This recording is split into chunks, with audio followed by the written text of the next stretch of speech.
mən belə deyim, avtomobili incələməsi eləyən zamanda, misal üçün deyirəm ki, qardaş, dəri salondur, bu var, bu kimi fuludur siz demiş. Amma uşaqlar nəzərə alın ki, bu avtomobil 35 min manatlıq avtomobildir.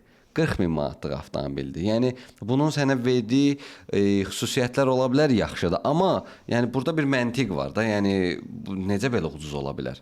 Ona görə də mənim düşüncəmlə burada artıq Çin avtomobili deyil, ucuz avtomobil sənə aşağı keyfiyyət verəcək, bahalı avtomobil yuxarı keyfiyyət verəcək. Yəni, sən 100 min dollara Çin avtomobili alırsansa, bu avtomobil heç də digərlərindən geri qalmır. Amma 15 min dollara alırsansa, yəni sən 25 min manatlıq bir avtomobil sürürsən günün sonunda. Gözləntin başqa şey olmasın. Yəni bu saat Çin avtomobillərinin satma səbəbi onların əsasən eksteryer, interyer dizaynındadır ki, baxırsan ki, bahalı maşına oxşuyur, 60 minlik, 70 minlik maşına oxşuyur, amma 3 il, 5 il sonra sən bu avtomobilə ehtiyac hissəsi tapa bilməyəndə artıq qalırsan ki, hə, biz pis işə düşdük.